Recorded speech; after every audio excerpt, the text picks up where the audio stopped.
Baik, shalom, selamat sabat untuk umat-umat Tuhan yang menyaksikan rekaman diskusi pelajaran sekolah sabat.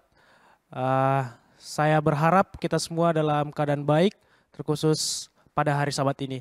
Baik, kita akan kembali membahas pertanyaan-pertanyaan dari pelajaran sekolah sabat kita, pelajaran yang ke-9, yang mana judul besarnya sepanjang minggu ini adalah kontroversi di Yerusalem. Jadi ayat inti kita sepanjang satu minggu ini terdapat di Markus 11 ayat 25. Dan jika kamu berdiri untuk berdoa, ampunilah dahulu sekiranya ada barang sesuatu dalam hatimu terhadap seseorang, supaya juga Bapamu yang di sorga mengampuni kesalahan-kesalahanmu. Baik, sebelum kita lanjut dan lebih dalam mendiskusikan pelajaran sekolah sahabat kita, di samping saya akan memperkenalkan dua narasumber kita pada kesempatan kali ini. Di sebelah kanan saya ada Pendeta Besu Tumeang. Selamat sahabat Pendeta. Selamat sahabat Febri. Di sebelah kiri saya ada Bang Kevin. Selamat sahabat Bang Kevin. Selamat sahabat Febri, Pendeta, selamat sahabat pemirsa. Ya. Baik, sebelum kita membahas pertanyaan-pertanyaan dari sekolah sahabat kita terlebih dahulu berdoa yang dipimpin oleh Bang Kevin. Baik, kita sama-sama berdoa. Bapak yang baik, Tuhan terima kasih kesempatan yang baik kami dapat kembali lagi di hari Sabat ini untuk membahas pelajaran yang ke-9 melalui pelajaran sekolah Sabat.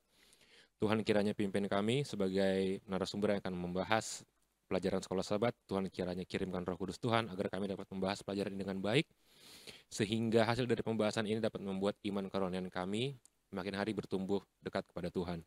Terima kasih ya Tuhan, ampuni segala dosa kami, dalam nama Yesus kami berdoa, amin. Baik, jadi pelajaran kita di pelajaran yang ke-9 ini, cerita ini sudah mendekati Yesus akan disalibkan dan dia akan memasuki kota Yerusalem, dan Yesus meminta kepada muridnya untuk mengambil seekor keledai untuk dia tunggangi memasuki kota Yerusalem. Yang menjadi pertanyaan pertama untuk Pak Pendeta Besu Tumeang, apakah pelajaran penting tentang mengendarai keledai memasuki Yerusalem? Kira-kira kenapa Yesus harus naik keledai ketika dia mau memasuki kota Yerusalem? Gimana Pak Pendeta? Baik, makasih Saudara Febri dan juga pemirsa umat Tuhan dimanapun saudara berada. Ya, kenapa Yesus perintahkan murid-murid untuk mengambil keledai? Jadi sebenarnya ini untuk menggenapi apa yang sudah dinubuatkan oleh kitab Zakaria sebelumnya. Kalau kita baca di Zakaria pasal 9 ayat 9, dikatakan di sana, ya, Raja Mesias di Sion. Ayat 9 dikatakan, bersorak-soraklah dengan nyaring, hai putri Sion. Bersorak-soraklah, hai putri Yerusalem. Lihat, rajamu datang kepadamu. Ia adil dan jaya. Ia lemah lembut dan mengendarai seekor keledai. Seekor keledai beban yang mudah. Jadi Yesus memerintahkan murid-murid untuk mengambil keledai karena memang dia ingin dia ingin menggenapi apa yang sudah dituliskan oleh nabi sebelumnya tentang kedatangannya ke dunia ini. Dan ini kembali mengingatkan kepada murid-murid bahwa mereka jangan sampai salah. Bahwa Yesus datang bukan mau mendirikan kerajaan manusia untuk membebaskan mereka dari penjajahan Roma. Tapi Yesus datang sebagai Mesias yang membebaskan manusia dari apa? Dari hukuman dosa. Jadi ada beberapa hal yang perlu kita ketahui, ya, selain tadi bahwa itu adalah lambang menggenapi akan nubuatan, ya. Ini juga menunjukkan bahwa kenapa keledai? Menunjukkan kesederhanaan dan kekuasaan. Mengendarai keledai juga mengajarkan tentang kesederhanaan yang berbeda dari norma-norma raja-raja sampai saat itu. Jadi biasanya raja-raja waktu itu bukan keledai, mereka pakai kuda yang yang hebat dengan kereta kudanya, ya, seperti singgasana. Tapi Yesus datang bukan dengan kuda dengan keretanya, tapi Yesus dengan keledainya. Karena itu menunjukkan kesederhanaan. Yesus memperlihatkan bahwa kerajaannya bukanlah seperti kerajaan duniawi, melainkan kerajaan roh yang mengutamakan cinta, pelayanan, dan keselamatan. Jadi itu maknanya, Saudara Febri. Baik, terima kasih Pak Pendeta atas jawaban dari pertanyaan ini. Jadi sudah sangat jelas tadi Pak Pendeta jelaskan kepada kita semua bahwa kenapa Yesus harus menaiki keledai, karena itu menunjukkan kesederhanaan Yesus. Dan itu juga menggenapi apa yang sudah para nabi terdahulu nubuatkan mengenai Yesus. Baik, terima kasih Pak Pendeta. Kita lanjut ke pertanyaan yang kedua untuk Bang Kevin. Jadi ada suatu peristiwa di mana ketika Yesus lapar, kemudian dia lihat sebuah pohon ara ya Bang ya. Terus nggak ada buahnya, terus dia kutuk gitu. Habis itu pas dia pergi ke bait suci, dia lihat bait suci itu udah menjadi tempat perjualbelian. Dia marah lagi di situ. Kira-kira pelajaran apa yang penting dari dua peristiwa ini, Bang Kevin? Baik, terima kasih Febri kesempatannya. Jadi kalau kita baca di dalam Markus 11 ayat 12 dan 26 itu ada 3 cerita sebenarnya, 3 peristiwa, 3 perikop. Tadi udah dijelaskan sama Febri. Pertama terkait dengan Yesus mengutuk pohon ara. Jadi pada saat itu Yesus sedang kelaparan di siang hari. Dia akhirnya datang menghampiri pohon ara yang terlihat dari luar memang daunnya sangat lebat. Jadi ketika disamperin, ketika didatangi, harapan Yesus adalah dia akan mendapatkan buah untuk makan. Tetapi apa yang dia dapatkan, dia tidak melihat buah. Makanya Tuhan akhirnya mengutuk pohon itu. Pelajaran kita katakan itu adalah implementasinya bagaimana Tuhan ingin merefleksikan pohon ara itu sebagai orang-orang Farisi dan orang-orang ahli-ahli Taurat pada saat itu. Yang mungkin memang terlihat dari luar, terlihat gagah, terlihat memiliki integritas dengan baik, terlihat sangat-sangat di atas lah kalau kita lihat secara manusia. Tetapi tidak ada buahnya, tidak ada kasih kepada sesama yang bisa dibagikan. Makanya Tuhan mengutuk pohon itu secara tidak langsung mereka dikutuk juga orang-orang ahli-ahli Taurat ini yang tidak memiliki buah oleh Tuhan. Jadi itu sebenarnya makna rohani dari kenapa Tuhan mengutuk pohon ara. Peristiwa selanjutnya adalah ketika Tuhan marah di bait suci. Pelajaran sekolah sahabat kita katakan bahwa peristiwa jual beli yang terjadi di bait suci yang membuat Yesus marah itu adalah peristiwa yang memang tidak seharusnya dilakukan di bait suci. Bagaimana perdagangan, ya seharusnya kan bait suci itu untuk beribadah memuji muliakan nama Tuhan, tetapi digantikan dengan perjualbelian. Dan bahkan pelajaran sekolah sahabat kita juga tekankan bahwa transaksi jual beli itu tidak jujur. Jadi orang-orang yang menjual itu memarkup harganya atau menaikkan harganya sehingga orang-orang yang membeli kesulitan. Rakyat-rakyat sekitar Yerusalem itu kesulitan untuk membeli barang di situ. Dan keuntungan dari penjual belian itu dibagi dengan orang-orang yang mengelola bait suci. Jadi di sana ada fraud atau ada kecurangan secara keuangan di mana mereka memeras orang-orang yang pada saat itu memang sedang dijajah oleh Romawi. Bahkan sekarang diperas lagi oleh sama mereka pengelola bait suci. Jadi Tuhan Yesus marah di situ. Itulah kenapa sebabnya Tuhan Yesus melakukan atau marah pada saat itu. Ya mungkin itu jawaban atas pertanyaannya, Feb. Terima kasih. Baik, terima kasih Bang Kevin untuk jawaban dari pertanyaan ini. Jadi sudah disebutkan tadi oleh Bang Kevin kenapa sampai Tuhan mengutuk pohon ara itu ya Bang ya. Karena dari luar tampak bagus, tampak bisa menghasilkan buah yang sangat banyak, tetapi hasilnya nggak ada gitu. Jadi ini sebenarnya nanti ada hubungannya dengan kesimpulan, tapi nanti kita sebutkan Pak Pendeta ya. Baik, kita melanjutkan cerita ini dan ada pertanyaan juga untuk Pak Pendeta Situmayang. Setelah mengetahui bahwa orang Farisi mengetahui Yesus marah di bait suci, ada sejenis tantangan gitu, ada pertanyaan-pertanyaan yang dilontarkan oleh para ahli Taurat ini kepada Yesus yang sebisa mungkin supaya Yesus terjebak akan pertanyaan mereka. Ada dua pertanyaan di pelajaran hari Selasa dan hari Rabu yang disampaikan oleh ahli Taurat dan ada respon juga yang Yesus berikan terhadap pertanyaan-pertanyaan mereka itu. Kira-kira Pak Pendeta boleh dijelaskan apa pertanyaannya dan apa jawaban atau respon Yesus terhadap pertanyaan orang Farisi pada saat itu? Baik Pak Pendeta. Baik, terima kasih. Jadi memang seperti pelajaran kita di pelajaran minggu ini dan minggu lalu juga kita melihat memang orang-orang Farisi, ahli Taurat, ya, mereka sangat membenci Yesus dan berusaha mencari kesalahan Yesus. Ya, dengan cara itu mereka bisa menyingkirkan Yesus. Dan saat ini pun di pelajaran kita minggu ini kembali dilakukan. Ya, ada 3 kali para pemuka agama mencoba menjebak Yesus dengan mengajukan pertanyaan. Yang pertama itu di Markus 11 ayat 27 sampai 33. Di situ pemuka agama bertanya, ya, bertanya tentang kuasa apa yang dilakukan oleh Yesus sehingga dia menunggang balikkan tadi, ya, meja-meja dan bangku penukar uang serta pedagang di bait suci yang sudah terjadi sebelumnya. Ya. Tapi Yesus tahu apa maksud mereka bertanya itu. Ya. Lalu bahwa Yesus berpikir bahwa mereka sedang menjebak, bukan untuk mencari sebenarnya kuasa apa. Akhirnya apa jawaban Yesus? Yesus sangat luar biasa. Lalu Yesus katakan kepada mereka, kepada pemuka-pemuka agama, baptisan Yohanes itu dari sorga atau dari manusia? Bingung kan? Kalau mereka bilang itu dari sorga, ya kenapa mempertanyakan saya? Saya kan dibaptis oleh Yohanes. Kira-kira begitu ya. Kalau dibilang dari manusia, lebih parah lagi. Ya, masa dibilang baptisan Yohanes dari manusia? Terus yang baptis mereka siapa? Jadi memang serba salah. Akhirnya apa yang dilakukan oleh pemuka-pemuka agama? Mereka tidak bisa menjawab.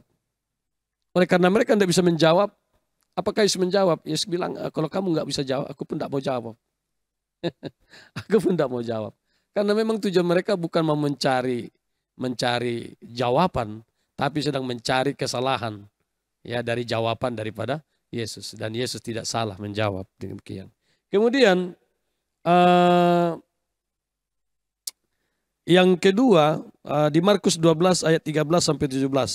Di sini orang Farisi dan Herodian sengaja disuruh untuk bertanya kepada Yesus tentang membayar pajak.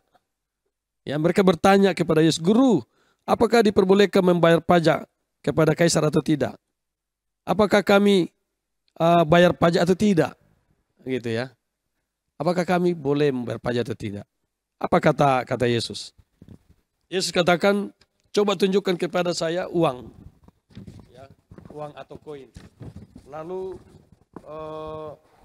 mereka memberikan koin itu kepada Yesus. Lalu Yesus menunjukkan gambar siapa ini. Mereka katakan gambar kaisar.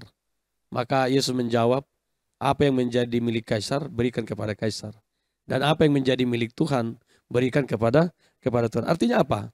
Pelajaran ini untuk mengajarkan kepada kita bahwa selain kita setia kepada Tuhan, ya, Yesus juga mengajarkan supaya kita setia kepada negara. Setia kepada pemerintah. Tunduk bahwa pemerintah itu adalah nomor 2 Tuhan. Artinya kita tunduk sejauh mana? Sejauh aturan yang dibuat oleh pemerintah kita tidak bertentangan dengan kebenaran firman Tuhan, maka kita wajib menjadi warga negara yang baik. Maka kita sebagai umat Tuhan harus menjadi warga yang baik. Kemudian yang ketiga, pertanyaan ketiga. Di dalam Markus 12 ayat 18 sampai 27. Orang Saduki bertanya kepada Yesus tentang kebangkitan orang mati. Mereka bertanya kepada Yesus, kalau seorang perempuan menikah dengan 7 suami, suaminya ini kakak adik semua. Ya, mulai dari abangnya dia menikah, kemudian meninggal itu suaminya, belum punya anak. Lalu biasa di sana ya, istri ini yang janda ini menikah dengan adiknya suaminya. Itu pun meninggal, belum punya keturunan. Lalu menikah sampai 7. Ya, ini perumpamaan. Ya, cerita yang sengaja dibuat oleh orang-orang Saduki. Lalu orang Saduki bilang, nanti kalau ada kebangkitan di sorga, wanita ini nanti suaminya yang mana? Begitu ya. Suaminya yang mana ini? Ada 7 suaminya soalnya. Yang mana nih yang suaminya nanti di sorga? Gitu, karena mereka mau menjebak Yesus. Ya, menikah itu kan hanya sekali. Artinya hanya 1 suami, 1 istri. Lalu di sorga nanti apakah ada nanti 1 istri dengan ada mungkin beberapa suami. Kira-kira begitu. Tapi apa jawaban Yesus? Ya, Yesus katakan bahwa kamu tidak mengerti kitab suci dan kuasa Allah, bahwa orang yang bangkit dari antara orang mati tidak kawin dan tidak dikawinkan, melainkan hidup seperti apa? Seperti malaikat di sorga. Apa maksudnya? Yesus katakan bahwa manusia yang dibangkitkan naik ke sorga tidak kawin dan tidak dikawinkan. Jadi tidak ada di sana suami, tidak ada di sana istri. Semua kita akan hidup seperti malaikat. Ya, ini pun mengajarkan kepada kita bahwa kebangkitan adalah pasti bagi setiap orang benar. Tapi di surga mereka tidak kawin dan tidak dikawinkan. Tetapi mereka semua akan hidup seperti malaikat. Jadi ketika mereka bertanya, ini sekaligus menjadi pelajaran, ya, menjadi pelajaran bagi murid-murid, bagi pengikutnya, dan bagi kita juga semua hari ini. Seringkali kan orang bertanya, nanti kita di surga itu jadi apa? Apakah kita nanti akan menjadi petani, gitu ya? Apakah kita nanti akan capek lagi? Apakah kita nanti akan lapar lagi? Ya, ini seorang Saudi kita tanya, apakah nanti di sana masih ada suami istri, begitu ya? Yesus dengan tegas menjawab, tidak ada suami istri. Karena di sana manusia tidak kawin dan tidak dikawinkan, tapi akan hidup seperti malaikat. Mungkin itu yang boleh saya sampaikan. Makasih.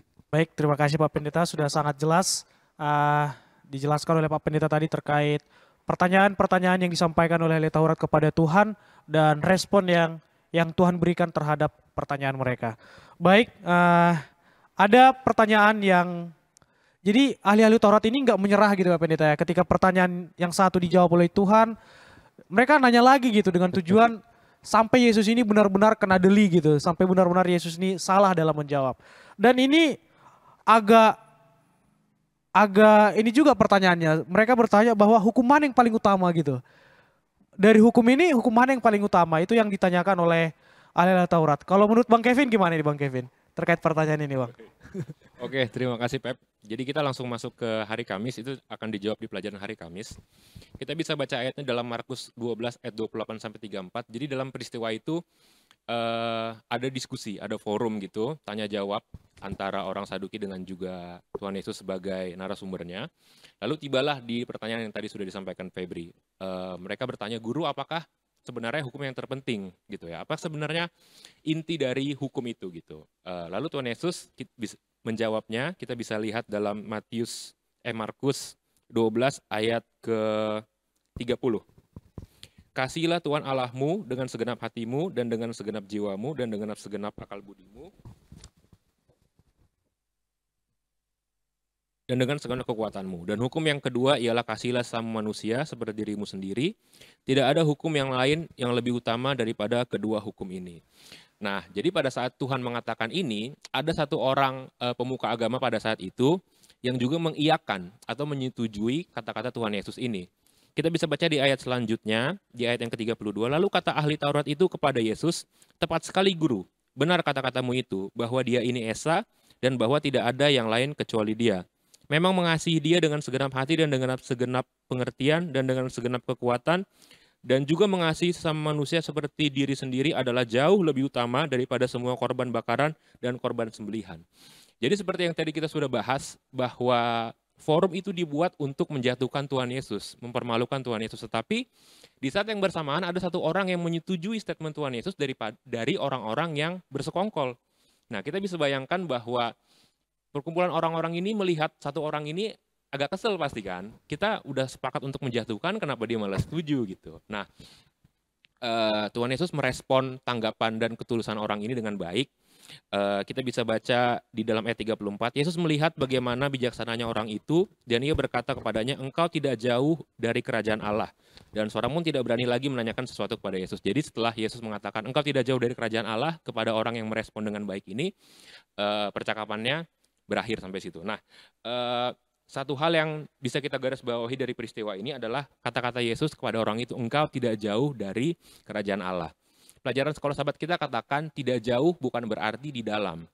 Jadi sering sekali kita mungkin merasa, oh saya sudah melayani Tuhan dengan baik, oh saya sudah terlibat dalam acara kebaktian, sudah terlibat dalam berbagai macam jenis pelayanan, dan kita merasa sudah dekat dengan Tuhan. Tetapi kita harus sadar mungkin kita belum ada di dalam kerajaan Tuhan. Jadi untuk pelajaran buat kita juga dan juga buat para pemirsa yang mendengarkan. Kita tidak boleh jumawa istilahnya atau merasa bahwa kita saya sudah di dalam dan akhirnya kita tidak membutuhkan lagi panggilan Roh Kudus itu. Kita tidak membutuhkan lagi kuasa Tuhan sehingga kita lama-lama akan jatuh. Kita harus selalu membutuhkan, merasa perlu, dan di saat kita merasa perlu, disitulah kita akan meminta. Di saat kita meminta, disitulah kita akan selalu dikenyangkan. Jadi itu sih Pep dari saya. Terima kasih. Baik, terima kasih Bang Kevin untuk jawaban dari pertanyaan ini. Jadi kita bersama sudah tahu bahwa hukum yang terutama itu adalah mengasihi Tuhan dan mengasihi sesama manusia. Jadi bisa dikatakan ya Pak Pendeta ya, bicara bohong kita mengasihi Tuhan kalau kita nggak mengasihi sesama kita manusia. Dan sebaliknya juga, kalau kita bilang kita mengasihi manusia tapi nggak mengasihi Tuhan, sama aja gitu. Jadi harus kedua hal ini yang harus kita lakukan. Ketika kita mengasihi Tuhan, maka secara otomatis kita juga harus mengasihi sesama kita manusia. Baik, tidak terasa kita sudah sampai di penghujung diskusi kita pada hari Sabat ini. Saya rindu dari masing-masing narasumber memberikan closing statement terkait pelajaran kita sepanjang 1 minggu ini. Kita mulai dari Pak Pendeta Situmayang. Baik, terima kasih. Jadi pelajaran kita pada minggu ini ya kontroversi di Yerusalem. Di situ ayat intinya di Markus 11 ayat 25, dan jika kamu berdiri untuk berdoa, ampunilah dahulu sekiranya ada barang sesuatu dalam hatimu terhadap seseorang, supaya juga Bapamu yang di sorga mengampuni kesalahanmu. Kalau kita melihat peristiwa yang terjadi di mana orang-orang Saduki, ahli Taurat, ya, Farisi, kerjanya hanya untuk mencari kesalahan Yesus. Tujuannya untuk bisa menghakimi Yesus. Inilah kesalahan manusia, kesalahan kita terbesar. Kita pun menjadi pelajaran ya bagi kita semua umat Tuhan. Tidak ada hak kita menghakimi seseorang. Tidak ada hak kita menghakimi orang lain, walaupun mungkin dia salah. Jadi daripada kita menghakimi, daripada kita menjatuhkan, sebenarnya apa yang kita harus lakukan? Mendoakan dia, menguatkan dia. Ya, menguatkan dia. Jadi marilah kita meninggalkan sifat-sifat Farisi, sifat-sifat Saduki, ya, yang ingin mencari kesalahan orang untuk menjatuhkan, melemahkan, oleh karena mungkin ada kebencian. Itu biasanya karena ada kebencian, karena ada iri dan lain sebagainya. Mari kita jauhkan semua itu. Tetapi marilah kita menjadi umat Tuhan yang setia, yang bukan menghakimi tapi meneguhkan, menguatkan saudara kita. Ya, jadi kalau ada kesalahan orang dikatakan ampuni. Ya, pekerjaan kita adalah mengampuni, bukan menghakimi orang lain. Mungkin itu sebagai kesimpulan. Baik, terima kasih Pak Pendeta. Sekarang Bang Kevin. Oke, terima kasih Pep. Jadi closing statement dari saya terkait pelajaran 9 ini. Dapat kita baca di dalam Markus 11 ayat 24 dan 25. Di sini Tuhan Yesus mengajarkan bagaimana kita berdoa dan meminta. Saya coba baca di ayat yang ke-24. Karena itu aku berkata kepadamu, apa saja yang kamu minta dan doakan, percayalah bahwa kamu telah menerimanya, maka hal itu akan diberikan kepadamu. Jadi syarat pertama ketika kita meminta sesuatu kepada Tuhan, kita harus berpikir bahwa kita telah menerimanya. Dan itu akan terrefleksi lewat perbuatan kita, tindakan kita selanjutnya. Gitu. Contohnya gini, misalnya kita berdoa untuk bekerja di perusahaan A. Lalu muncullah lowongan untuk di perusahaan A. Lalu ketika kita berdoa untuk bisa masuk ke dalam perusahaan A, ketika kita memiliki pemikiran ini adalah jawaban Tuhan atau ini adalah pemberian Tuhan buat kita, kita akan melakukan yang maksimal untuk melakukan atau menjalani proses rekrutmen. Sehingga itu akan terrefleksi lewat tindakan-tindakan kita dan itu akan menjadi hasil yang terbaik. Di sisi lain kalau kita beranggapan bahwa oh ini kayaknya peluangnya masih kecil gitu, nggak usah diseriusin deh. Bertentangan dengan ayat yang ayat ini katakan, percaya bahwa kamu telah menerimanya gitu. Oh ini masih panjang kok. Refleksinya adalah tindakan kita nggak maksimal dalam mengikuti proses itu dan akhirnya kita nggak akan menerimanya. Jadi baiklah kita dalam meminta sesuatu, kita harus percaya bahwa kita telah menerimanya sebelumnya dan itu akan kita terima. Dan berkat Tuhan akan menjadi milik dan bagian kita. Terima kasih. Baik, terima kasih. Saya juga ada yang mau saya sampaikan juga Pak Pendeta terkait pelajaran kita ini. Saya tertarik tadi mengenai cerita pohon ara gitu. Di pendalaman sekolah sahabat kita ada pembahasan khusus di pendalaman menyebutkan terkait pohon ara ini. Dan ini kayaknya relate dengan kehidupan dari orang-orang ahli Taurat dulu. Jadi mereka itu kalau di sini disebutkan bahwa tidak seorang pun bisa hidup mengaku melayani Tuhan kalau nggak mau melayani orang lain gitu. Dan hal itulah yang dilakukan oleh Taurat gitu. Mereka kalau masalah penurutan dan pelayanan mungkin mereka nggak terkalahkan ya Pak Pen ya. Mereka turut hukum semua ini semua gitu. Tapi yang satu ini kurang mereka kasih terhadap sesama gitu.